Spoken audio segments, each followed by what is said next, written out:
everyone, and welcome to the webinar. I'm Kate Osterly for Genomenon, and I'll be your host today. Thank you for taking the time to join us, and I'm happy to share that today Genomenon reached a milestone by having 7,500 Mastermind genomic search engine users, and I believe 118 countries now, so it's very exciting news for our team. Today we have attendees from all over the world tuning in, so wherever you are, we hope you are safe and healthy.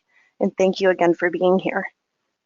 So we have a lot of great information to share, so I'll get right to housekeeping and introductions. As you're watching, please feel free to submit questions in the drop-down window, and we will answer those right after the presentation. Today, our co-founder and Chief Science Officer, Dr. Mark Kiel, will be presenting Gaining Insight into Known and Novel Therapies to Drive Drug Discovery. Mark completed his MD PhD and Molecular Genetic Pathology Fellowship at the University of Michigan. His research focused on stem cell biology, genomic profiling of hematopoietic malignancies, and clinical bioinformatics. As I mentioned, he is the founder and CSO of Genomenon, where he supervises the scientific direction of the Mastermind suite of software tools. We're also going to be joined by Lauren Chun, who will walk through some examples for us. Lauren is Genomenon's Manager of Data Science and Bioinformatics. She works on increasing the speed and the accuracy of variant interpretation. She holds a Bachelor's of Science degree in Cell and Molecular Biology and Philosophy from Grand Valley State University, where her focus was on bioethics, culminating with an internship with clinical ethics at Spectrum Health Hospitals, and also a research project concerning whether the genome should be considered private property. So pretty impressive stuff. And Lauren, I'm going to turn it over to you now. Hi everyone, I will be doing a demonstration of our new capability to search for therapies within the Mastermind interface. And how you use that capability might depend on your particular use case. The first of which being that you have a known therapy that you'd like to associate with a particular gene or disease or a combination of the two. And the second being that you have a known gene or disease and you're looking to associate it with unknown therapies. For the first use case, I'll be using a drug called Luxturna. You can see here that we matched it to its full name, Voretigene Neparvovec, and we matched Luxturna as a synonym of that. Once we search for this therapy, we'll be brought to this next page, which reveals our specific gene associations to that therapy. You can see that the first of which is RPE65. Once we click on this gene, we'll be brought into the Mastermind interface. The Mastermind interface consists of four main panels. We have the variant landscape here in the upper left. In the bottom left, we have a list of variants found in RPE65. In the upper right, we have the publication history, which is the articles published over time, also marked by relevance. And then in the lower right, we have a list of articles. Once we click on a particular article, we'll be able to see the abstract, title, authors, etc., and the PubMed data, and then even further full text matches. In this case, it's showing the matches to genes and variants. However, since we searched for Luxturna, we can actually limit that to therapies only right here, which will then show us just the matches to Luxturna, its full name, and also this other synonym, which is likely the first name that Luxturna was given in early studies. As you go through the article list here, you'll see even more examples of where we matched to Luxturna. However, the second use case is that we don't know what therapies we're looking for, but instead we know a gene or disease. So in that case, I'll be demonstrating a gene called WAS, which is causative for a disease called Wiskott-Aldrich syndrome. So I'll search for those two and be brought back into the Mastermind interface. And since we're looking for unknown therapies, we're going to apply some more filters just to look for therapeutic information. So we can click on Filter Categories, then Clinical Significance, and that will show us that we can filter our results by keywords related to diagnosis, prognosis, therapy, or clinical trials. In this case, we'll filter by keywords related to therapy. You can see here all of the keywords we have related to therapeutic information, including things like antagonist or inhibitor. And beside those are article counts to show us which types of therapeutic keywords are showing up the most often. So what we'll do is enable all of those keywords and then submit with chosen filters. And what this does is it filters out the irrelevant information, really the non-therapeutic information, and then it reprioritizes the articles by the presence of therapeutic keywords. And then it displays that information so we can see exactly why those articles were prioritized. You can see now in the article list that the first result is an article in the journal Blood showing the effects of Altrombopag. Right now, the full text matches are showing nothing because this therapies only shows only the therapies we specifically search for. But what we can do is filter by keywords only, and then it will show us the matches to those particular keywords that we enabled earlier, including things like agonist or treatment, even right next to Altrombopag here. As we continue, we'll see other examples of this, including this stem cell gene therapy, which you see we matched here, hematopoietic stem cell gene therapy. And as you go down, you'll even see things like clinical trials. And in this case, we were matching keywords like dose escalation in this interleukin-2 therapy. If you're looking for unknown therapies, though, you may also be looking for a list of therapies related to a particular gene or disease, which can be achieved through our API. So we'll click on API here. We'll be brought to the Mastermind API demo page where we can try out the API. Since we're looking for therapies, we'll be starting here with the therapies endpoint. The first thing you'll need to do is grab your API token, which you'll need a Mastermind account to do. Then you'll type in a gene. In this case, I'll use BRAF as an example. And then the response shows all of the treatments that are matching to BRAF prioritized by article count. So you'll see drugs like vemurafenib or cisplatin. And you can also paginate through these results by typing in a different page number. In this case, I'll do page 2. And it shows even further therapies, including erlotinib or trametinib. It's important to note, though, also that these API endpoints don't exist in isolation. They can be used in combination for any particular use case. For example, if we're looking for the articles that match to erlotinib and BRAF, we can take this UniID, which is a unique ingredient identifier that sets apart all of our therapies. And then we can switch over to the articles endpoint here, type in the UniID as well as the gene BRAF. And then it will show us all of the articles that match to both that UniID for erlotinib and BRAF. So all of these API endpoints can be used in combination to achieve different results. But now I will pass off to Mark, who will show you how therapy indexing in Mastermind has been used to drive drug development for our pharma clients.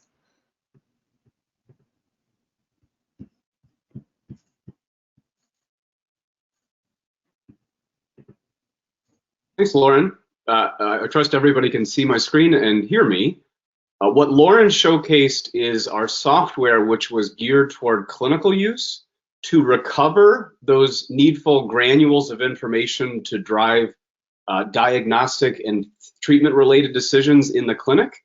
And then she branched out from there to talk about how the API can start to nucleate those granules of information around a critical mass of information necessary for the discovery work that really drives pharma R&D. And what I'm going to do is round out the conversation by speaking to the value of that data once totally assembled and how Genomenon engages with our pharma clients to produce that data on their behalf in a highly efficient and highly accurate and valuable process. So let me start out with a landscape view of the need.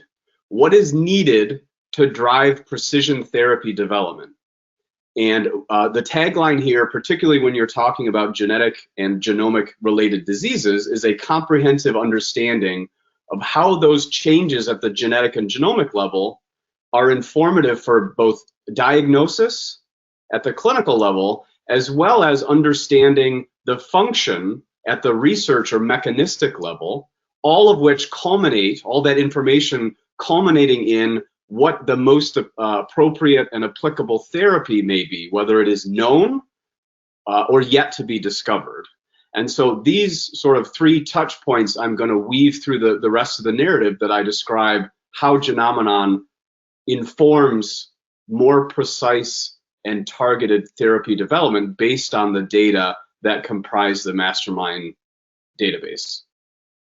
So let's be a little bit more explicit here. The challenge in precision therapy development is for genetic disease is to identify and interpret genes and their variants and associated therapies that drive genetic diseases, both constitutional as well as somatic or hereditary cancers. So explicitly, what are the genetic drivers of disease at the variant level? Which of those variants can be determined or deemed to be clinically disease-causing based on prevailing standards of information interpretation, of which is included the data for functional studies that describe the mechanism of action, either the way that the variant leads to protein consequence, subsequently leading to disease, or the way that the therapies that can be used to target those changes actually operate to abrogate those changes at the protein level causing disease. What are the efficacies? What are the differential efficacies of the varied therapies that have been tried to treat these patients? Obviously, what preceded a new drug that's being developed is informative for how that drug is tested or selected for, or perhaps modified as you're moving through the drug development pipeline. And critically, and one of the guiding principles of Genomenon and our deliverables is show us your work. What is the supporting evidence? We don't traffic in black box evidence. There's no such thing. It's an oxymoron. Though we have high throughput artificial intelligence, computational intelligence driving a lot of the data that we organize, it always comes back down to a human readable source of truth, which comes from the empirical medical literature. And the main takeaway here, and why any of this is being discussed here at Genomenon, is that having this evidence in aggregate, thoroughly documented and adjudicated at the expert human review level, can drive a dramatic twofold increase in the success rate of those drug targets which do have that supporting genetic evidence. And the value proposition that we're providing here through Genomenon and our automated data assembly and expedited review process is that doing this by hand is extremely time consuming and definitely error prone and not comprehensive due to the need to have shortcuts to produce that data to begin with. So just like I alluded to on the previous slide, our approach is to in the same spirit of a manual search, use our computational strategies to automate that manual data assembly, which is intractable and error prone and prevents scaling of this database assembly and review. We have the computation and algorithms do all that muscular work, and we leave the cerebral interpretation work to our expert curation and human review. And when you put those two things together, the indefatigable computational approach leads to dramatically increased coverage of content and evidence, which allows you to clarify at a broad level these patterns that would otherwise not emerge if you only had a shallow reach into the evidence, but also to produce that data an order of magnitude or more faster than you would otherwise be able to with just a manual approach alone.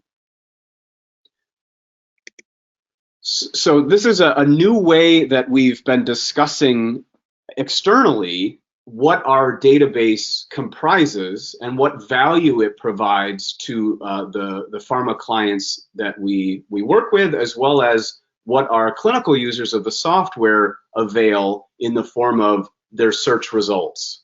And that is to say, going from the sum total of the empirical body of medical research over many decades and up to the last week for recency, what are the genomic concepts that associate together to drive the discovery work that we're talking about in pharma? Those concepts include genes and variants that I mentioned earlier, and those genes and variants can be connected in multiple different ways to diseases and phenotypes on the clinical side, as well as on the clinical side therapies, and more to the point for this webinar, on the pharma side. What information can be derived from these comprehensive networks of genomic associations contained within Mastermind to drive our understanding of what therapeutic approach is most meritorious to either develop or institute as a treatment strategy? And all of that interconnected information for well-defined genomic concepts, as I've just described, is underpinned by an ability to look at that data categorically. Lauren alluded to some of those categories when she showcased the generic therapy categorical key term approach in the software. You can imagine the value that we can bring with an automated approach to discovery when you understand those associations across a myriad different informative, functional, and clinically relevant categories. And on the right there, what I'm emphasizing here is that the strength of the data is augmented with more of those associations interconnecting with each other. So it's one thing to have the evidence suggest that there's an association between a putative therapy and a disease, but if you're bolstering that evidence by an additional association between those two entities with the gene connecting both of those, that becomes a much more salient, much stronger association, which will give you much more confidence in proceeding forward with that, say, investigational compound or otherwise clinical trial approach. And that strengthening gets deeper and deeper the more of those concepts you're able to involve in that network. And so what Genomenon does in its software and in its data licensing work is deliver that high-value genetic insight by organizing and annotating the meaningful information for a specific pharma-related question that either divines the evidence for known associations, which is often the way that we proceed in our engagements with pharma clients, or otherwise, in the other half of our engagements, are in identifying novel associations that can only come out of a high throughput approach to analyzing all of this data. So let me start with a couple of case studies for how diseases can be associated with genetic variants based on some work that we have done in cohort analysis to identify these gene-disease associations. So the first example I'll begin with, we did not contribute to. When I was, I think, a postdoc at the time, I was very envious of this publication that came out in the New England Journal of Medicine because it is an exemplar. It is sort of a genetic researcher's fantasy to identify a driver mutation in an otherwise unknown pathogenic mechanism for a disease, which immediately lends itself to a therapy and is nearly 100% penetrant. So the example that I'm reifying here is BRAF V600E mutations in hairy cell leukemia. So BRAF V600E is sort of a jack of all trades in causing cancers in multiple different tissues, and it wasn't yet known that it drove hairy cell leukemia until this study was published. But there were on-the-shelf drugs, and since then there have been more, that have been shown to effectively target that driver mutation. And so this is a gain of function, a singular gain of function mutation that's nearly 100% penetrant for which a therapy was pre-existing. So in work that Genomenon and I, in our early days, spearheaded, another example of the types of genetic mechanisms that cause disease, all these examples will be cancer, is in not a singular variant, but in a panoply of different variants that are united by a common gene.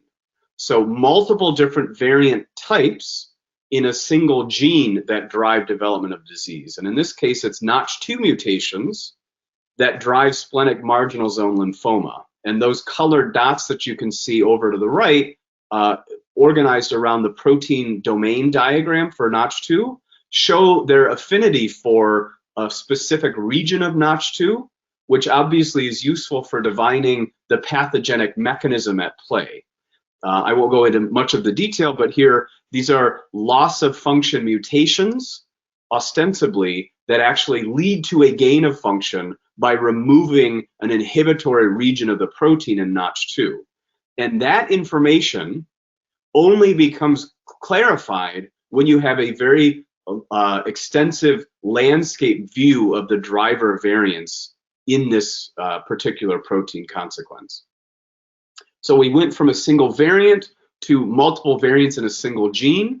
Here's another work that Genomenon and I contributed greatly to in a different type of hematopoietic disease, T prolymphocytic leukemia, where in contrast to the other two examples, we saw multiple different genes involved with multiple mutations in each that were united by affecting a common pathway. And there happened to be a drug on the shelf that was tested in this study that abrogated the negative gain of function effects of any of these mutations in the JAK-STAT pathway, which, as I said, was only clarified when you were able to take a landscape view and understand all of the variants contributing to disease in any one individual patient. To follow on from that, we've talked in 3 examples about gain of function. Also, loss of function mechanisms are common to cancer, but they're also increasingly targetable with therapies. Gain of function mutations have a bit of a leg up in terms of divining attack strategies for a therapeutic approach, but there's ways to target loss of function mutations more generically that lead to common biological phenomena occurring. And in this case, what we studied at Genomenon was SEZARY syndrome, and how when we took a landscape view across multiple genomes from nearly 100 SEZARY syndrome patients, what we uncovered as common to all was a loss of function of epigenetic modifiers in SEZARY syndrome, for which there are effective therapies to mitigate the effects of that disrupted epigenetic modification. ARID1A, TET2, NOCOR1, ZEB1, those are a handful of different mutations, whether they be single nucleotide changes, indels, or larger copy number change. Those myriad different genes and variants, whether they be small or large in scale, all culminated in a common effect driving the pathogenicity of SEZARY syndrome. So I bring those up to emphasize that the genetic mechanisms are varied, but they can all eventually be targeted if you have an understanding of that variability for a given disease indication. So now what I want to do here is talk about the ways that the data that Lauren showcased and that I took a step back and described at a more high level can be used to drive question answering in various aspects of the drug development pipeline for our pharma clients as we engage with them at Genomenon. So we've coined the phrase comprehensive genomic landscape to emphasize what I described before about the value of understanding all of the driver mutations and all of the evidence underpinning those variants to cause disease. And what it explicitly means is every one of those driver variants is curated based on that evidence according to clinically accepted guidelines to inform drug discovery and drug development and clinical trial design and enrollment. And what it offers is key insights into those clinical studies and their salient findings from the peer-reviewed empirical evidence, including insight into functional studies, treatment strategies, as well as any existing trial information, all underpinned by the supporting scientific evidence. Summarized for efficient reporting by top-lining and giving walk-away insight so that you can drill into the details if necessary or beneficial, but you can also take the information at a high level and have it be immediately actionable. So the three examples that I'm going to give you fill in these three chevrons here, which I think cover the gamut here from drug discovery to clinical development and clinical trial design to post-commercialization activities. So we've done these data licensing projects for pharma clients dozens of times. These are some representative examples. I think I have at least one that's not oncology. We have a lot of call for rare disease, rare genetic disease, but I have two focused on oncology and one on that rare disease application. So the first example I'm going to highlight talks to how these genomic landscapes can be better used to divine the mechanism of action, both at the variant level and then informing how your drug, whether it's in development or in the market, may be acting on those changes. And understanding the mechanism of action in this way allows you to focus on more high-yield candidates up front. If you'll recall, I talked about the twofold increase in the likelihood of success when you have genetic evidence backing your lead candidates. That obviously saves on opportunity costs, allowing you to be more efficient in your product development, which has all sorts of attendant benefits for your organization. So the particular example I want to focus on was orchestrated around tumor suppressor gene mutations in ATM and related genes, where the focus was on identifying substitution variants where it's harder to determine whether they're loss of function, and what functional evidence, empirical studies, existed in the peer-reviewed literature to support those missense variants in ATM and related genes to be driver mutations. And so we typically begin with a pharma client with a baseline understanding of what they have produced. In this case, it was a couple dozen manually curated variants that they began their understanding of these genes and their mechanism of action with. And when we turned our attention to the data in Mastermind, we uncovered nearly 10-fold more disease-causing variants, at least a third of which had that corroborating functional evidence. So that is a very large fold increase in the understanding of the mechanism of action of these variants that leads into the mechanism of action for the drug being studied for this work. What that data looked like was broken down here variant by variant with the top line takeaway information, whether there was complete, partial, or marginal loss of function, and whether the evidence was from multiple studies cross-corroborating one another, or from a few studies, or from a single study, with all of that evidence itemized and categorized, that could then be examined in great detail based on the manual curation that was done for each one of these references for every one of those variants exhaustively. And you can see some of that manual curation here at the lower right. From a reference citation, what was the author's main takeaway? What was the argument in favor of that particular variant driving disease or being responsive to therapy? And then just as a high level, this is meant to emphasize the comprehensiveness of our approach.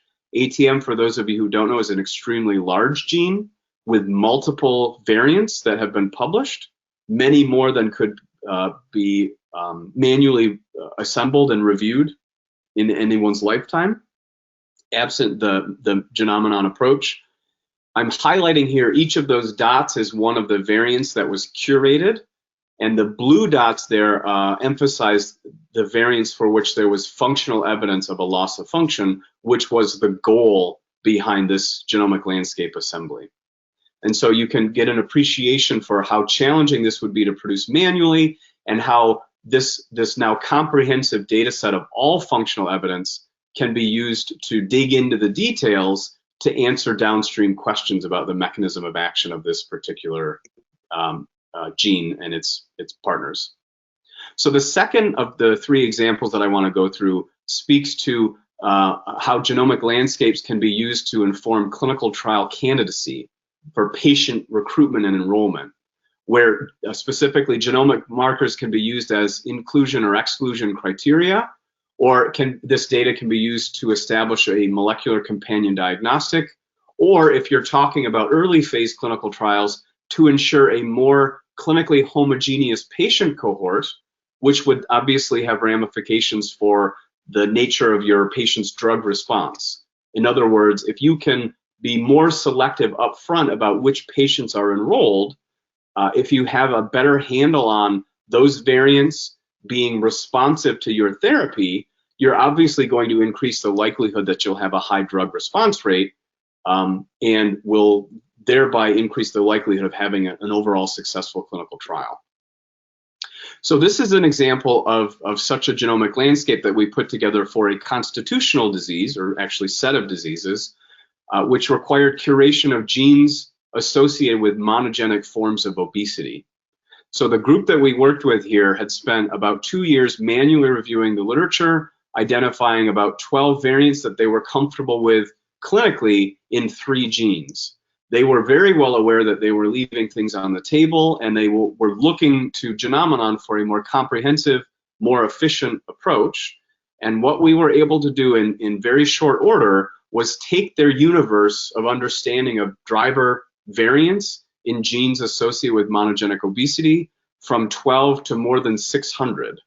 And I'll emphasize again here that these are variants for which there is a sufficient body of evidence from the empirical literature to support their disease causation. So there's no chaff in here. These are all driver mutations, and it was from among up to 50 genes that all were curated comprehensively.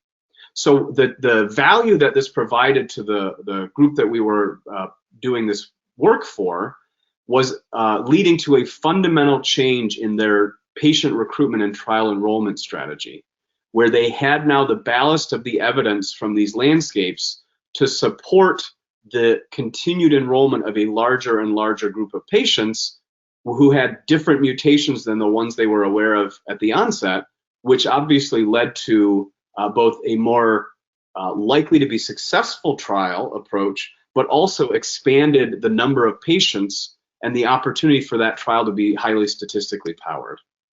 So this is one of those genes, the LEPR gene, and I'm highlighting here along the linear axis of the protein where those mutations or variants appeared and whether they were deemed to be pathogenic or likely pathogenic, both operationally equivalent designations, or whether they were of uncertain significance. And I'm highlighting the number of variants of uncertain significance here because when we produce these genomic landscapes, we keep that data up to date on a quarterly basis as appropriate for the client that we're working with. Any one of those variants representing perhaps a single patient or many dozens of patients, any one of those variants of uncertain significance at any one time can have newly published information that will then take them over that threshold according to the clinical guidelines to designate them as disease causing and allow those patients to then be enrolled in the clinical trial. So that's emphasizing the benefit of taking a very comprehensive approach, not just in identifying all of the variants, but in assessing all of the associated evidence for each of those variants and doing so continually in real time. So the third example that I'm going to showcase here has to do with some post-clinical trial commercialization activities, specifically as we're talking about providing regulatory support for submission to, say, the FDA. A comprehensive genomic landscape coming as it does with all of the supporting evidence will establish objectivity with that genetic evidence, which will bolster your regulatory submission, justifying your rationale for including any one of those biomarkers on your submission. And a subtle but really salient benefit there is that when you have an initially very strong submission, you can dramatically curtail the time it would take to get regulatory approval if you can obviate the need for a second round of review. So in other words, the stronger your initial application, the the less likely you are to have a protracted regulatory approval process. So the example that I've selected to highlight here is in providing curated evidence for companion diagnostic validation for the RET oncogene. RET has a bit of a twofold role in human disease. On the constitutional side, with loss of function mutations in RET, you can have toxic megacolon or Hirschsprung's disease. But on the cancer side, you can have either somatic or hereditary gain of function mutations that lead to multiple endocrine neoplasia. And the focus in this study was on the latter, looking specifically for gain of function mutations in RET as they were related to a particular type of endocrine neoplasia. And the group that we worked with had done some background investigation and had about 36 variants after manually curating and reviewing their own data and the data in the empirical literature. They gave us a very tight timeline, as you might expect with a looming regulatory submission. But in 3 weeks, we uncovered 3.5-fold more variants that were gain of function and therefore highly appropriate by those clinical guidelines to be included on the companion diagnostic. And for those 36 that they began with, which were otherwise denuded of any empirical evidence, we provided all of that evidence, organized, annotated, and curated in a highly rigorous clinical framework.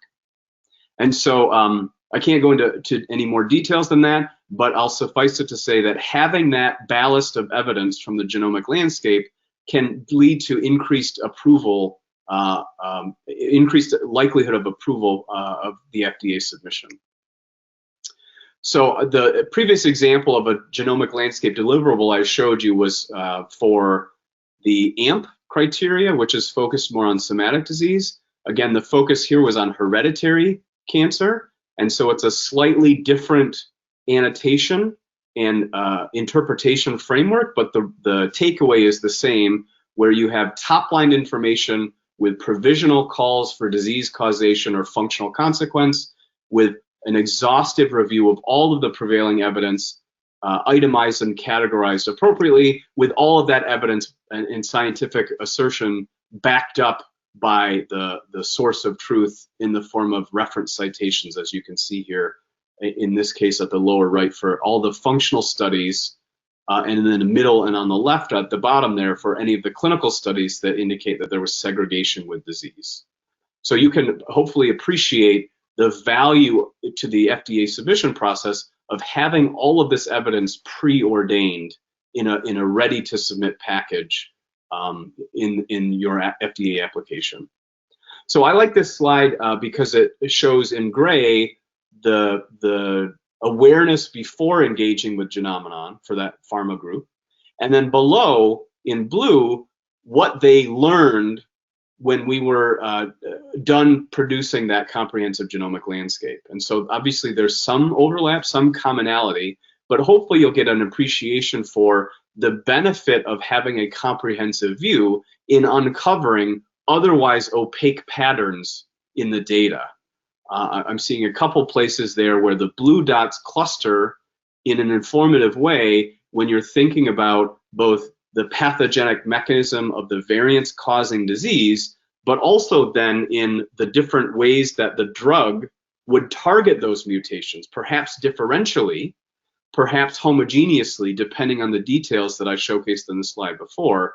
But certainly, absent any of that evidence, you would be missing out on that complete view, and any one of the patients who had any one of those variants that weren't in the known universe before producing the genomic landscape. So I'll summarize by saying that these are the benefits of genomic landscapes in these examples. There's many additional use cases and examples, but I think these really exemplify at multiple stages of the drug development pipeline the value that can be provided by comprehensive genomic landscapes. So I don't know what time we have. It looks like we've got about 10 more minutes.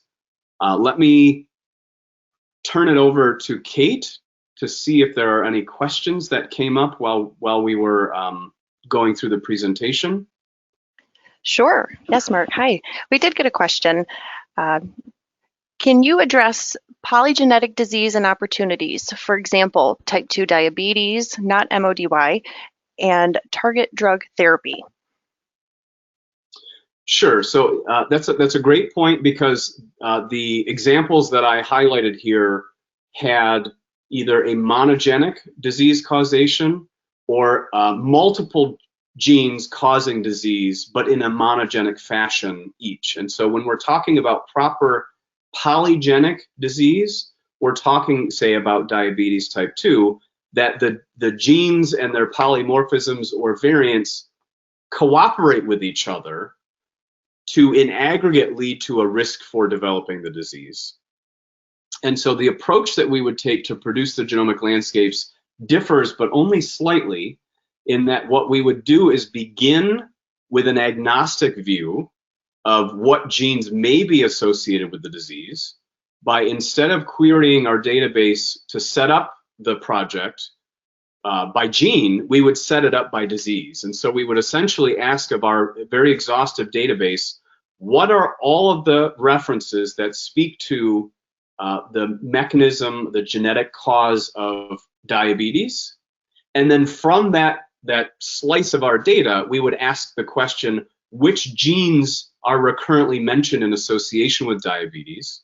And then even further, we would decorate each of those genes and prioritize them with the evidence from those references that indicated that they did lead to disease causation. And so that data decoration is disease specific, as you might imagine. We would start with an awareness of the basic biology of the disease. We would also want to look into the clinical ways that the disease is assessed, as well as what types of functional assays from a research perspective have been used in the past to evince an association at the genetic level with disease causation. And so, again, to summarize, begin by the disease, produce an array of all of the genes that have previously been associated with the disease, and then annotate and prioritize the evidence based on what we understand the disease to be in its idiosyncrasies, and then look at all of that data in a sort of Pareto or prioritized approach to give you the most efficient insight into which genes or their associated variants are likely to be driving that disease. And so it's a little bit more complicated. It's extremely more complicated when you have to take a manual approach. But with Genomenon's unique combination approach of using the automated capability that we have to assemble and annotate the data, and then using our infrastructure to maximize the efficiency of the manual review, that kind of work is something that could be articulated over the course of, say, several weeks. Okay, and I guess that leads to a question is, you know, with what Lauren showed with Mastermind, could I just use Mastermind to build my own landscape? That's a great question. You could. You could, except that you would need to know what you were looking for beforehand, or be able to avail the API, but there would still be a great deal of legwork that you'd need to do in interpreting all of that information. And so in infrastructure and software capabilities that we did not showcase, that we have internally, we're able to produce those very large data sets and assess the meaningfulness of each of the data points that are assembled probably 100 times faster than would be possible using the Mastermind software itself, or certainly at least an order of magnitude faster if you were to build out capability with the API. So Lauren's job or goal in showcasing the software was to just give you a little bit of a flavor for the way that the data is indexed, both from the user interface for clinical purposes as well as the API. But both of those tools are largely intended solely for clinical users who know what they're looking for, either the specific compound or a specific question that they want to answer about a compound, whereas the genomic landscapes that we can produce efficiently answer much more broad questions, or even produce answers in a hypothesis neutral setting. So I'll commend whoever asked that question or whoever had similar questions to visit the software and insert some queries and see what types of results emerge. But if you do have a large scale ambitious project that you're thinking about, such as assembling a comprehensive genomic landscape, let's have a conversation about that, and I'll show you some of the ways that we can really maximize the efficiency of that assembly process. Okay, great. And getting back to the beginning of the first part of the presentation, can you speak to the approach to cohort analysis that was taken to determine the molecular drivers of the diseases? Sure. It's a bit of a memory jog because I think some of those projects happened maybe 5-6 years ago. Those were the ones that I was at liberty to discuss. But Genomenon's approach to cohort analysis, I'll use the example of the JAK-STAT disease mechanism for causing T prolymphocytic leukemia, is to say that when you're ideally looking for a single genetic variant that causes the disease, what you're actually more likely to find is some interrelatedness between the various variants that do cause disease among each other. And in that particular example, the relatedness was common to a genetic or protein pathway, the JAK-STAT pathway. And so the approach that Genomenon takes in doing cohort analysis is just at a high level, is to take all of the variants from among those patients comprising the cohort and cross-checking the relatedness of all other variants to those variants in sort of a 2-by-2 matrix. And what you find is that when there's relatedness across two of those variants, you can quantitate that relatedness. If they're the self-same variant and it's penetrant across multiple patients, that gets some higher prioritization, versus if it's a neighboring variant in the same domain as another variant that's seen in a couple patients, versus common to a gene, versus common to a pathway, versus expressed in the same pattern or tissue or what have you, you can start to see tiers or stages or quanta of evidence supporting those associations.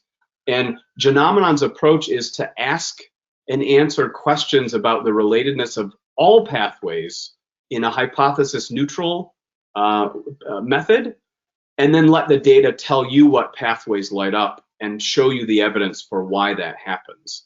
And so the work that we did for the JAK-STAT data assembly took place over the course of a day or two, where otherwise you might, if you didn't have such a cogent data analysis strategy up front, you might spend a year or more looking at the data before a pattern emerged.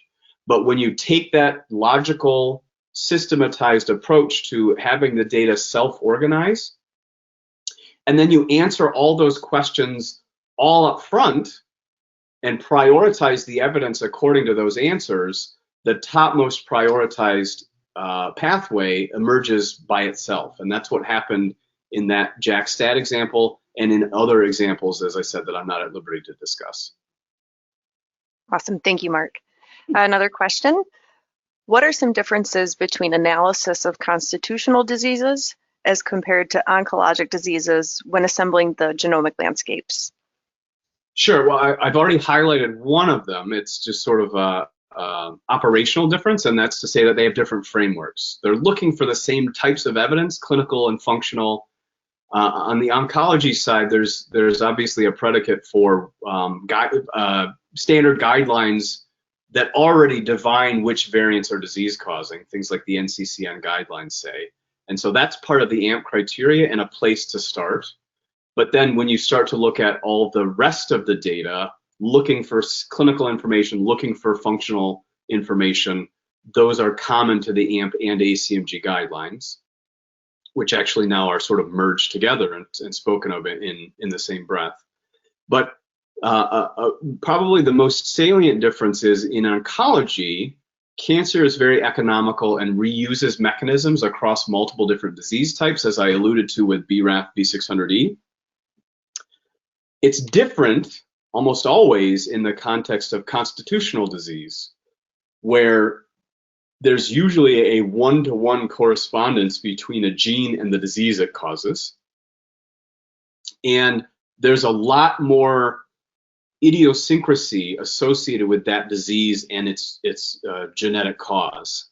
And so you can't use a lot of the paradigms in oncology that are common to multiple different gene types. You have to be thinking more specifically about the nature of that disease and the nature of that specific gene when you're talking about a constitutional genomic landscape.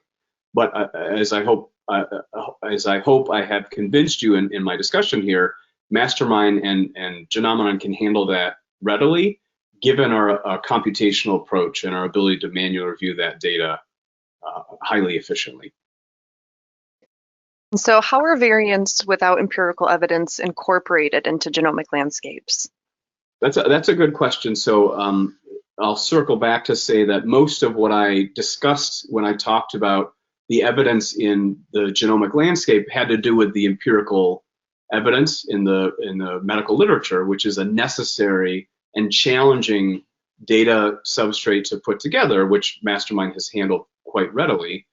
We also incorporate population frequency data, such as, say, NOMAD, as well as in silico predictive models of pathogenicity, such as, say, polyphen-2 or SIFT or a variety of others.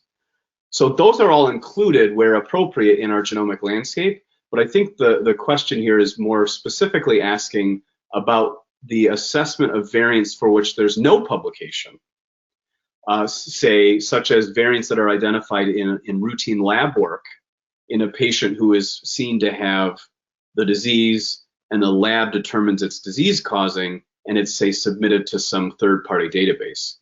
So those data are also included in our effort when we produce these comprehensive landscapes to be maximally comprehensive. We've incorporated client-specific data for their eyes only, or if they wish to disseminate it publicly, to be shared with the community at large, as well as any data from any locus-specific database or any generic database of genetic variants. Those are all included. They're decorated with any of the empirical evidence that I highlighted throughout the presentation, but they're also included if they have no such empirical evidence. And so there's those different ways that we would address the comprehensiveness of the delivery of the data that we produce. Great, thank you. Another question. How do your pharma clients focused on rare diseases use these comprehensive data in the genomic landscapes to better identify rare disease patients? This is a great question. Okay. So if we're talking about rare disease, I'll focus. I won't talk at all about oncology, and I'm inferring that what we're talking about here is the challenge associated with identifying patients with a rare disease who, by definition, are infrequent.